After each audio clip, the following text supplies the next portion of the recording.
turabashoboje inshuti bavandimwe bakiriya ba Sanira Africa Development Rwanda. Twishimiye kubifuriza umwaka mushya nubwo tugeze mu kwezi kwa gatanu. Tubifurije umwaka mushya mwiza mutunga n'ibinyabiziga byacu bya Sanira. Iri ni ishami rya Sanira Africa Development Rwanda, ishami rya Nyagatare.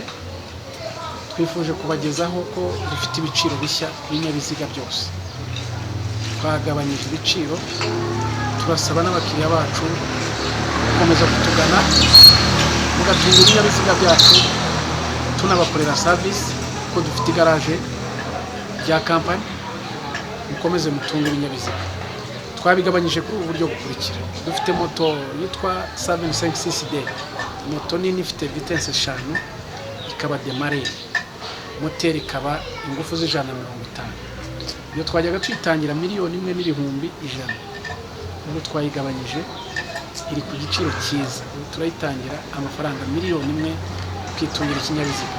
Ni moto iheka izamuka imisozi.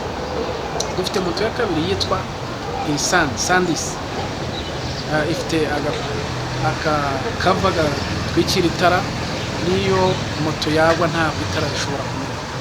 Twajyaga twitangira miliyoni 1,080,000. Ubu twayigabanyije turayitangira ku 980,000.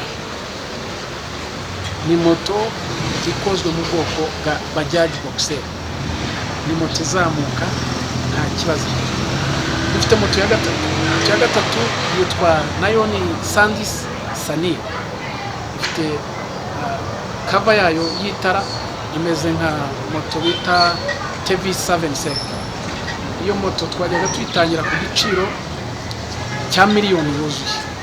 Ubu twayigabanyije turayitangira 900,000. Twifuje rero iyo promotion ko tuyigeza ku bakiriya bacu ndetse n'abandi bifuza ibinyabiziga. Muri ubwo buryo rero twifuje kubagezaho ibiciro bishya, tubasaba kugira ngo mukomeze mutugane, tubahe service, tubakorere ibinyabiziga.